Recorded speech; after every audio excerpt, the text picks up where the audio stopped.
बघा, नाहीतरी चाललोच आहे ना, काटे आहेच ना रस्त्यानं, जाणं तर आहेच, एकच रस्ता आहे बा उदाहरणार्थ, काटे हे माहित आहे. मग काट्याचं लोड घेऊन जाणं, काट्याचं लोड घेतलं तरी जाणं आहे आणि काट्याचं लोड नाही घेतलं तरी जाणंच आहे. लोड घेत गेलं तर रस्ता त्रासदायक आहे, लोड नाही घेतलं तर नाहीतरी जाण्याचा ते एन्जॉय करू, जाना तो होई नाही लक्षात, जब जाना ही तो चले जाना इच्छा आहे, नाही काय.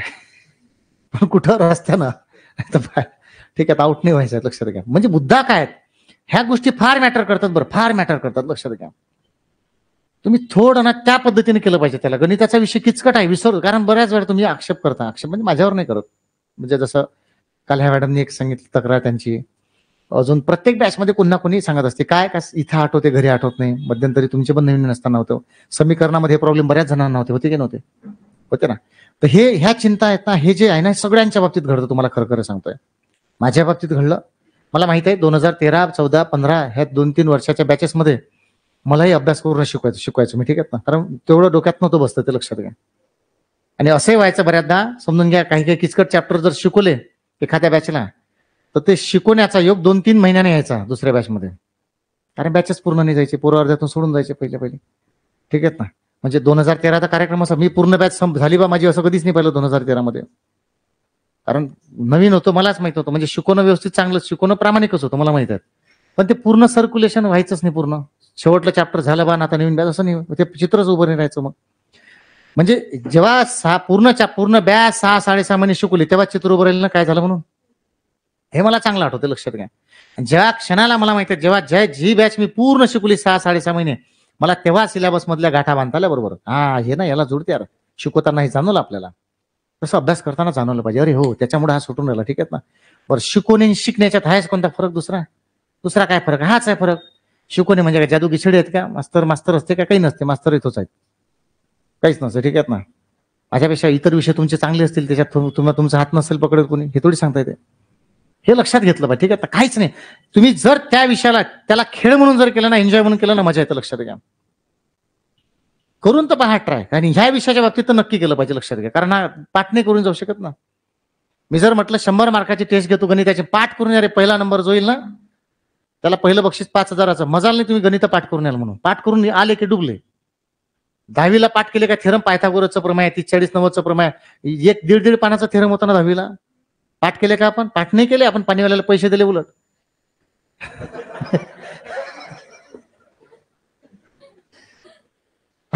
केले, दिले नाही, म्हणजे तो जवळचा असला पाहिजे. त्याची सेटिंग कशी लागत होती, चपराशी पासून, काका कोण येणार आहे पाणी वाटायला माझ्या हॉलवर, 50 रुपये, 10 रुपये, 100 रुपये, काका मामा आजोबा घरातले सगळे म्हणजे सगळेच, त्यांना काय वाटायचं कोणतं युद्ध आहे 10वी 12वीचं, आणि शाळेच्या भोवताल राहायचं गाव उलटलं, ठीक आहे ना.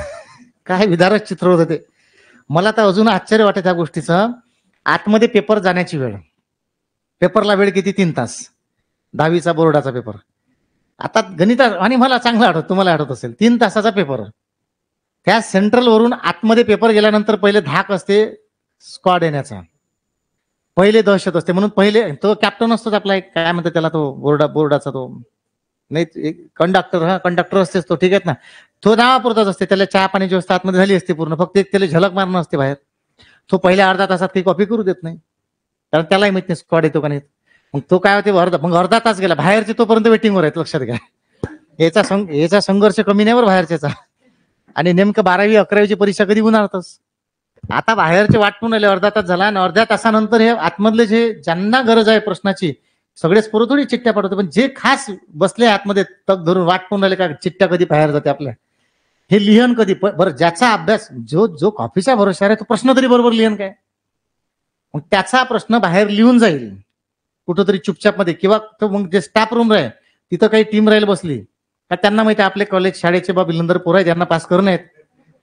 मग तेच त्याच्यातले पासिंग पुरते पेपर काढणं, हे करणं, हे कुटाने करणं, काही ट्युशनचा मास्तर असेल त्या खेड्यातला गावातला फेमस, त्याला बाजूला आणणं, त्याची सोय करणं, सर पेपर आला का फक्त सोडून द्या असे होते कुठाने, ठीक आहे ना.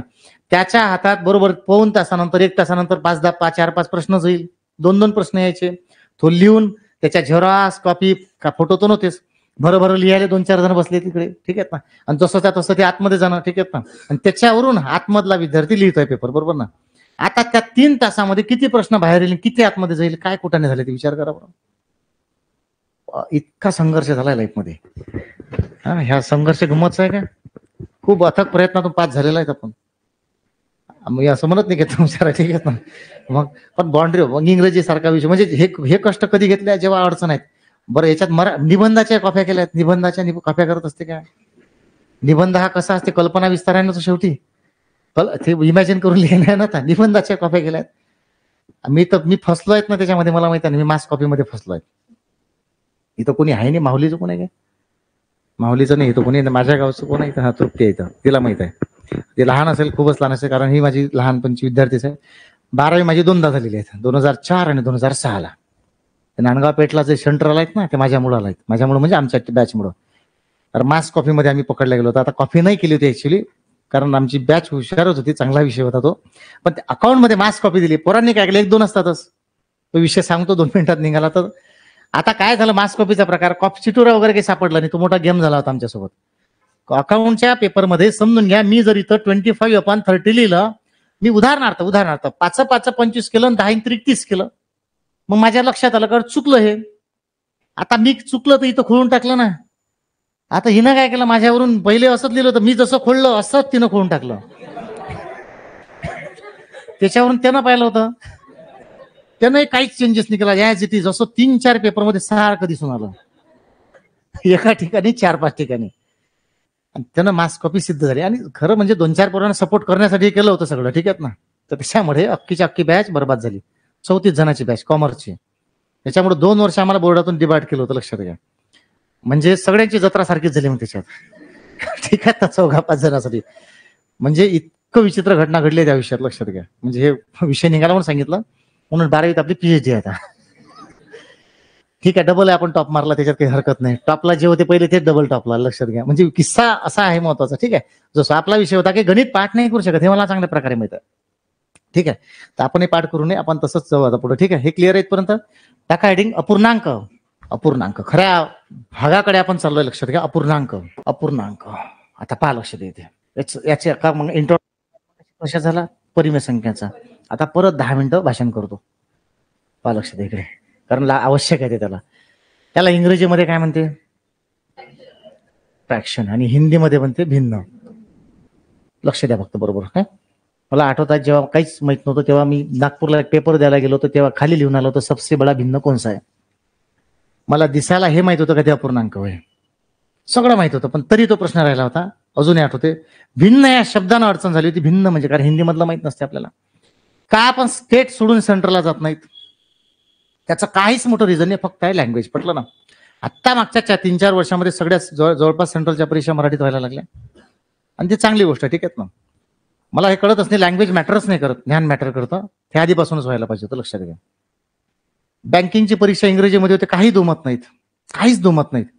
बँकिंगशी घनिष्ठ जवळचा संबंध जास्तीत जास्त कोणत्या लोकांचा आहे, मिडल क्लास किंवा सामान्यवर. हायफाय लोकांचं आहे ना, हरकत नाही, पण ते जातही नाही ना बँकेत, त्यांचे असिस्टंट जातात बँकेत. एखादा अंबानी जात असेल का पैशाचं कलेक्शन, म्हणजे पैसे काढाले टाकाले जात असेल काय. एखादा मोठा उद्योजक आहे, तो जात असेल काय लाईनीत नाही, त्याची टीम लागली आहेत ना सगळी कामाला. जाणारा कोण आहे, हा एकदम म्हणजे तू काही फार एकदम हायफाय इंग्लिश बोलणार आहेत का, नाही. पण अख्खाचा अख्खा पेपर कशामध्ये येतो, इंग्रजीमध्ये येते. याच्याबद्दल तू म्हणते, कारण आपण ऑब्जेक्शन नाही घेऊ शकत. पण विषय काय, लँग्वेजला फार महत्व दिलं गेलं कधी कधी परीक्षामध्ये. उलट त्याच्यामध्ये व्यावहारिकता पाहिली तर त्या गोष्टी मॅटर कर. हिंदी ठीक आहे, हरकत नाही, ठीक आहे ना. बरं इंग्लिश ठीक आहे, पण ज्या ज्या भाषांमध्ये अभ्यास चालू आहे त्या भाषेमध्ये जर सगळ्याच परीक्षा झाल्या ना, आपण सगळ्या देऊ शकतो, लक्षात घ्या. हे फार महत्वाचं. UPSC त्या बाबतीत बरंच झालं.